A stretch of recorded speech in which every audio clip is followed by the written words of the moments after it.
On over to the yard and Skybound, and we have Ben, who is the terrain park manager. Ben, first off, welcome. I know you're a busy guy. Thanks for being here this morning. Yeah, no problem.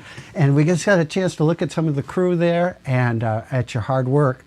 And people are going wild on Whiffletree, aren't they? Yeah, it's been pretty cool to see people enjoying the new parks over there. Yeah. And we've got some of the work there. Tell us a little bit about how the design of that park went together. Because I know there was a plan, a thought, how you laid everything out. Yeah, so we kind of just, a lot of the time when we're building a park, we just kind of look at the natural terrain that's under the snow and try and like use that to our advantage and kind of, shape around that. Mm-hmm. Saves on snow and kind of usually provides some pretty good inspiration for features that ride and flow really well. The yard in particular, we kind of, it's the first time in a while we've had a park it's that wide open and with that much space. So we kind of decided to build a lot of features that normally you kind of couldn't on a narrower trail, right, where you can kind of get the cat in sideways and groom them out and have all kinds of transitions on all sides of the features. Good point, because you're working it out where you normally don't have that opportunity, right? Yep. Yeah, and that cat seems pretty precision. I mean, obviously it's the driver, but it's specifically for that, isn't it? Yep. Yeah, it's a 2023 Piston Bully Park Pro 400. We got it last season. It was brand new. It's a really nice machine for shaping. The blade on that machine is awesome.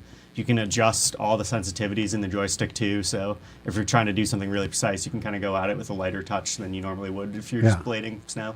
Less handwork, but still handwork. Yep, yeah, a little bit of fine-tuning you always got to do. Yeah. But, yeah. And that's what, you have a great crew. We got a chance to talk and meet with some of them. Tell us about your crew, Ben. Yeah, we're up to 10 right now. We got 10 hand crew. Clay in the interview there is a little wrong. It's not all guys. We do have a girl on the crew too, Erin. But yeah, it's a great crew. Most of them are, I'd say about 3/4 of them are returning staff this year. So they all kind of, they know what's going on. And we've been able to kind of really get a large numbers of features in right now because of their experience and their ability to be flexible with the weather. Some of those features, did you actually build does the crew build those? I know that there's been built over the years, but some of them, do you guys build? Yeah, we have a couple new rails that we built this fall, like that wooden doghouse feature right at the bottom of the yard. That was a new one this fall. Yeah, we always try and build most of our features in-house, so everyone kind of gets a say in like designing the layout of the rail, and kind of, as we have time this summer, we fabricate them. So as you're sitting in the cat, do you come up with inspiration? You know what we really need? Where does the inspiration come from? Usually just spur of the moment. Like in the yard in particular, that bottom area, we kind of like had a rough idea of what we wanted to do, but it was really like probably the last 2 days where all of a sudden we were just like, oh, let's put this here and then this next to it, and then you get those two in and you're like, oh, this one right here would go great like below those, and you kind of start with a rough idea and a couple things you definitely want to do, and then you can kind of build off of those kind of anchor rails. It's creative. Sounds like it's fun too. Oh yeah, it's a pretty fun job. Yeah. Great crew, and we appreciate what you do. And people should head on over, go wild at Whiffletree, because that is a fun little place to go. Let's talk about just a little bit about the, is it the PEEPS program? Does that still yes it is. And you got a pass with you right there. Yeah, we just kind of launched our PEEPS passes for the season. We now actually have physical passes.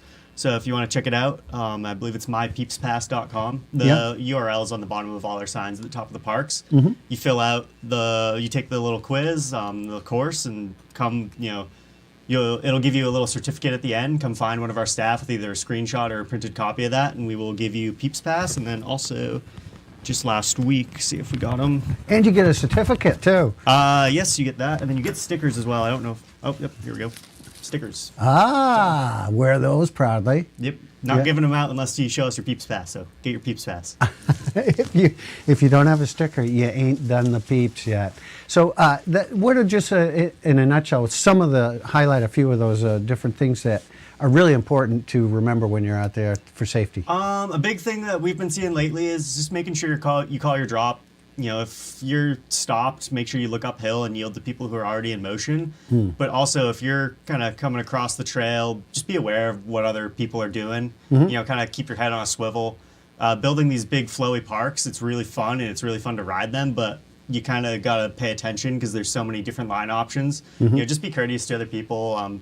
Keep in mind what they're going to be doing, and maybe stop every once in a while, just look around, see who's around you, and kind of get a feel for what the traffic's doing. Yeah, and is there a right of way like regular skiing in the park as far as etiquette goes? Yep, it's kind of the same as skiing, where the downhill skier always has the right of way, and also if you're starting from a stop, you're supposed to yield to people who are already in motion. So just kind of keep those key rules in mind.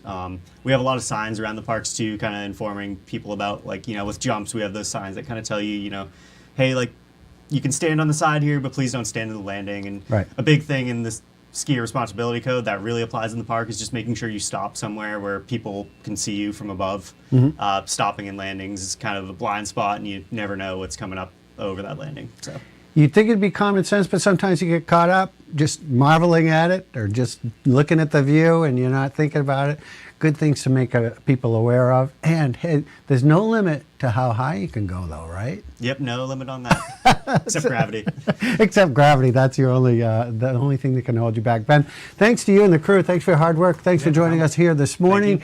We appreciate what you do out there, and go wild and whiffle tree. We'll be right back.